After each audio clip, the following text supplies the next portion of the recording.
नमस्कार। मेरे चैनल में आप सभी का स्वागत है। मैं डॉक्टर अंजू ओझा आज आपको महासागरीय निक्षेप के बारे में बताने जा रही हूँ। महासागरीय नितल पर जितने भी प्रकार के अवसाद पाए जाते हैं उसके जमाव को महासागरीय निक्षेप कहते हैं। इसके विषय में मर्रे तथा रेनार्ड ने सराहनीय प्रयास किया है। महासागर में पाए जाने वाले अवसाद मुख्य रूप से 3 स्रोतों से प्राप्त होते हैं। नंबर 1 है स्थलीय या भूमिज पदार्थ, नंबर 2 ज्वालामुखी का उद्भेदन तथा नंबर 3 सागरीय जीव एवं वनस्पतियां। यहाँ हम देख रहे हैं महासागरीय तली के निक्षेपों का उनके स्रोत के आधार पर वर्गीकरण। नंबर 1 है स्थलीय या भूमिज निक्षेप, जिसमें हम शामिल करेंगे बजरी, रेत, सिल्ट, मृत्तिका, पंख। और पंख भी 3 तरह की, नीली पंख, हरी पंख और लाल पंख। नंबर 2 है ज्वालामुखी पदार्थ तथा निक्षेप। नंबर 3 है जैविक पदार्थ तथा निक्षेप, जो कि 2 प्रकार के होते हैं, नैरेटिक निक्षेप और पैलेजिक निक्षेप। यहाँ हम देख रहे हैं पैलेजिक निक्षेप भी 2 प्रकार के हैं, चूना प्रधान ऊज और नंबर 2 सिलिका प्रधान ऊज। चूना प्रधान ऊज 2 प्रकार के हैं, टेरोपोड और नंबर 2 ग्लोबिजिरिना ऊज। और सिलिका प्रधान ऊज भी 2 तरह के हैं, रेडियोलेरियन ऊज और डाइटम ऊज। नंबर 4 है अजैविक पदार्थ तथा निक्षेप, जिसमें हम शामिल करते हैं लाल मृत्तिका तथा उल्का मृत्तिका को। अब यहाँ हम देख रहे हैं भूमिज पदार्थ के बारे में। तो जो पदार्थ हमें भूमि से प्राप्त होते हैं वही कहलाते हैं भूमिज पदार्थ। धरातलीय भाग पर अपक्षय की क्रिया के कारण चट्टानों में विघटन तथा वियोजन होता है, जिस कारण चट्टानें बारीक से लेकर बड़े बड़े टुकड़ों में टूटकर बिखर जाती है। इन्हें ही हम कहते हैं भूमिज पदार्थ। कणों के आकार, उनकी बनावट तथा रासायनिक संगठन के आधार पर भूमिज पदार्थों को बजरी, रेत तथा पंख में विभक्त किया गया है। बजरी के अंतर्गत कणों का आकार 2 से 256 मिलीमीटर व्यास तक होता है। 256 मिलीमीटर से अधिक व्यास वाले टुकड़े को गोलाश्म कहते हैं तथा 4 से 63 मिलीमीटर व्यास वाले कण को गुटिका तथा 2 से 3 मिलीमीटर व्यास वाले कण को कणिका कहते हैं। 1 मिलीमीटर से 1/16 मिलीमीटर व्यास वाले कणों को रेत कहा जाता है। यहाँ हम देख रहे हैं रेत के प्रकार, जो कि उसके आकार के आधार पर होता है। ये यहाँ हम देख रहे हैं कणों के आधार पर रेत के 5 प्रकार होते हैं। नंबर 1 है अत्यधिक मोटी परत, जिसका व्यास है 1 मिलीमीटर। नंबर 2 मोटी रेत, जिसका व्यास है 0.5 मिलीमीटर। नंबर 3 मध्यम रेत, जिसका व्यास है 0.25 मिलीमीटर। नंबर 4 है बारीक रेत, जिसका व्यास है 0.125 मिलीमीटर। और नंबर 5 है अत्यधिक बारीक रेत, जिसका व्यास है 1/16 मिलीमीटर। 1/17 मिलीमीटर से 1/256 मिलीमीटर व्यास वाले कणों को सिल्ट तथा 1/257 मिलीमीटर से 1/8192 मिलीमीटर व्यास वाले कणों को मृत्तिका कहते हैं। और यहाँ हम देख रहे हैं पंख के कण मृत्तिका से भी छोटे होते हैं और मृत्तिका एक संयोजक तत्व होती है। इन पदार्थों का निर्माण धरातल पर विघटन के कारण होता है। तो यहाँ तो हमने ये देखा विभाजन जो था कणों के आकार के आधार पर था। फिर मर्रे का पंख के रंग के आधार पर वर्गीकरण। यहाँ हम देखेंगे रंग के आधार पर 3 प्रकार की पंख पाई जाती है, नीली पंख, लाल पंख और हरी पंख।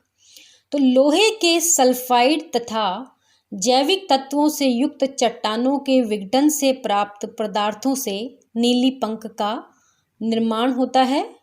नीली पंख अटलांटिक महासागर, रूम सागर, आर्कटिक सागर तथा बंद सागर में अधिक पाई जाती है। और लोहे के ऑक्साइड से युक्त चट्टानों के विघटन से प्राप्त पदार्थों के जमाव से लाल पंख का निर्माण होता है। इसमें कैल्शियम कार्बोनेट का प्रतिशत 32 होता है। और लाल पंख का निक्षेप मुख्य रूप से पीत सागर, ब्राज़ील तट के पास, अटलांटिक महासागर के नितल पर पाया जाता है। तीसरी प्रकार की पंख है नीली पंख के सागरीय रासायनिक अपक्षय के रंग परिवर्तन के कारण हरी पंख का निर्माण होता है। उत्तरी अमेरिका के प्रशांत तथा अटलांटिक तटों के पास, जापान, ऑस्ट्रेलिया तथा दक्षिणी अफ्रीका के तटों के पास हरी पंख 100 से 900 फैदम की गहराई तक पाई जाती है। तो यहाँ हम देख रहे हैं कि पंख, नीली पंख, लाल पंख और हरी पंख का निर्माण किस तरह से हुआ है और वो कहाँ कहाँ पाई जा रही है। अब देखें, ज्वालामुखी के उद्गार से प्राप्त पदार्थों का निक्षेप सागरों में 2 स्रोतों से होता है। कैसे होगा? नंबर 1, धरातलीय भागों पर ज्वालामुखी के उद्गार से प्राप्त पदार्थों में विघटन होने से उनका आकार बारीक हो जाता है तथा वे पवन द्वारा उड़कर सागर में ले जाए जाते हैं या वर्षा का जल भी इन्हें नदियों के सहारे सागरों में पहुंचा देता है। दूसरा है महासागरों के अंतर्गत ज्वालामुखी के उद्भेदन के द्वारा। अब हम यहाँ देख रहे हैं जैविक पदार्थ। जैविक पदार्थ को कार्बनिक पदार्थ भी कहा जाता है, या हम ऐसे भी कहते हैं कि जिसमें कार्बन की मात्रा मौजूद होती है वही कहलाता है कार्बनिक पदार्थ। जैविक पदार्थ के जमाव का स्रोत स्वयं सागर है। जैविक पदार्थ के अंतर्गत सागरीय जीवों के अस्थि पंजर तथा वनस्पति के अवशेष से प्राप्त पदार्थों को शामिल किया गया है। यानी जितने भी जैविक पदार्थ होंगे उसमें सागरीय जीवों के अस्थि पंजर और वनस्पति के अवशेषों को ही शामिल किया गया है। जैविक पदार्थों को 2 वर्गों में रखा गया है। नंबर 1 है तट तलवासी या नैरेटिक पदार्थ और नंबर 2 है अगाध सागरीय या पैलेजिक पदार्थ। यहाँ हम देख रहे हैं नैरेटिक पदार्थ। नैरेटिक पदार्थ के अंतर्गत जीवों के अस्थि पंजर और वनस्पति के अवशेष को शामिल किया जाता है। सागर में मिलने वाले जीव जंतुओं के अवशेष से प्राप्त पदार्थों को नैरेटिक पदार्थ कहते हैं। नैरेटिक पदार्थ के अंतर्गत मॉलस्क जीव के कोश तथा टुकड़े, रेडियोलेरिया के अस्थि पंजर तथा स्पंज की कंटिका, चूना प्रधान एवं अम्ल प्रधान वनस्पति के अवशेष को शामिल किया जाता है। बेसिकली हम यहाँ देख सकते हैं जीवों के अस्थि पंजर और वनस्पति के अवशेष से बनने वाले पदार्थ ही कहलाते हैं नैरेटिक पदार्थ। दूसरे प्रकार के पदार्थ हैं पैलेजिक पदार्थ। पैलेजिक पदार्थ में विभिन्न प्रकार की शैवाल के अवशेष को शामिल किया जाता है। अगाध सागरीय या पैलेजिक पदार्थ के अंतर्गत अगाध सागर में मिलने वाले शैवाल से निर्मित पदार्थों को सम्मिलित किया जाता है। चूना तथा सिलिका की मात्रा के आधार पर पैलेजिक पदार्थों को 2 भागों में विभक्त किया जा सकता है। नंबर 1 है चूना प्रधान ऊज, ऐसे ऊज जिसमें चूने की मात्रा अधिक होती है, और नंबर 2 है सिलिका प्रधान ऊज जिसमें सिलिका की मात्रा अधिक होती है। अब यहाँ हम नंबर 1 देख रहे हैं चूना प्रधान ऊज। इसमें देखेंगे चूने की अंश की अधिकता के कारण चूना प्रधान ऊज अधिक गहराई पर नहीं पाए जाते हैं क्योंकि ये शीघ्र ही घुल जाते हैं। चूना प्रधान ऊज की स्थिति 1000 से 2000 फैदम के बीच महासागरों की तली पर पाई जाती है तथा ये 2 प्रकार के होते हैं, जिसमें नंबर 1 है टेरापोड ऊज। टेरापोड ऊज का महत्वपूर्ण मोलस्क जीव टेरापोड द्वारा इसका निर्माण होता है, जिसमें कैल्शियम कार्बोनेट 80% तक पाया जाता है। टेरापोड ऊज अधिक गहराई पर यह अदृश्य होने लगता है तथा 2000 फैदम के बाद यह पूर्णतया अदृश्य हो जाती है। टेरापोड ऊज का जमाव प्रशांत महासागर के पश्चिमी तथा पूर्वी भागों में एजोर्स के पास, कनारी द्वीप, एंटीलिस, रूम सागर के मध्यवर्ती अंतः सागरीय कटक तथा हिंद महासागर में पाया जाता है।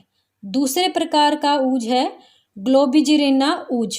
ग्लोबिजिरेना ऊज का निर्माण मुख्य रूप से चूना प्रधान ग्लोबिजिरेना जीव के कोश से होता है। ग्लोबिजिरेना ऊज की रासायनिक संरचना में कैल्शियम 64.47%, सिलिका 1.64%, खनिज 3.33% तक पाए जाते हैं। प्रमुख खनिज ग्लाकोनाइट होता है। इसके अलावा क्वार्ट्ज, अभ्रक आदि खनिज भी मिलते हैं। ग्लोबिजेरिना ऊज का जमाव अटलांटिक महासागर के उष्ण तथा शीतोष्ण भागों, हिंद महासागर के पूर्वी तथा पश्चिमी जलमग्न तटों तथा पूर्वी प्रशांत महासागर में अत्यधिक मात्रा में पाया जाता है। ग्लोबिजेरिना ऊज की स्थिति 2000 से 4000 फैथम के बीच पाई जाती है।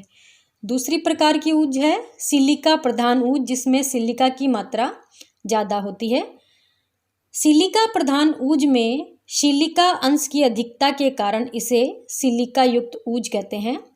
सिलिका प्रधान ऊज का उपविभाजन उसमें मिलने वाले जीव विशेष नाम के आधार पर किया जाता है। ये भी 2 प्रकार के होते हैं। रेडियोलेरियन नंबर 1 है रेडियोलेरियन ऊज। रेडियोलेरियन ऊज का निर्माण रेडियोलेरिया डाइटम तथा फोरामिनीफेर जीवों के अवशेष से होता है। इसमें सिलिका अंश अधिक तथा कैल्शियम कार्बोनेट का अंश कम होता है। रेडियोलेरियन ऊज उष्णकटिबंधीय महासागरों में 2000 से 5000 फैथम की गहराई तक पाई जाती है। रेडियोलेरियन ऊज प्रशांत महासागर में अधिक क्षेत्र में पाई जाती है। इसके अलावा हिंद महासागर के पूर्वी भाग में तथा अटलांटिक महासागर में भी पाई जाती है। दूसरे प्रकार की ऊज है डाइटम ऊज। इसका निर्माण अत्यंत सूक्ष्म पौधों के अवशेष से होता है। इसमें मृत्तिका का अंश भी पाया जाता है। इसमें सिलिका अंश अधिक होता है। डाइटम ऊज उच्च अक्षांशों में गहरे सागरीय भागों में पाई जाती है। अंटार्कटिका महाद्वीप के चारों ओर दक्षिणी तथा उत्तरी प्रशांत महासागर में 600 से 2000 फैथम की गहराई तक डाइटम ऊज अधिक मात्रा में पाई जाती है। नेक्स्ट है अकार्बनिक पदार्थ। अकार्बनिक पदार्थ ऐसे पदार्थ जिसमें कार्बन की मात्रा मौजूद नहीं होती है। अकार्बनिक पदार्थ में प्रमुख है डोलोमाइट, सिलिका, लोहा, मैग्नीज ऑक्साइड, फॉस्फेट तथा पाइराइट। अकार्बनिक पदार्थों में लाल मृत्तिका सबसे महत्वपूर्ण होती है, क्योंकि गहन सागरीय जमावों में यह सबसे अधिक क्षेत्रों में पाई जाती है। लाल मृत्तिका के निर्माण में एल्यूमिनियम के सिलिकेट तथा लोहे के ऑक्साइड की मात्रा सबसे अधिक होती है।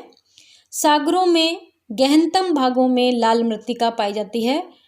अटलांटिक महासागर में 40 डिग्री उत्तर से 40 डिग्री दक्षिणी अक्षांशों के मध्य पूर्वी हिंद महासागर तथा उत्तरी प्रशांत महासागर में लाल मृत्तिका के विस्तृत क्षेत्र मिलते हैं।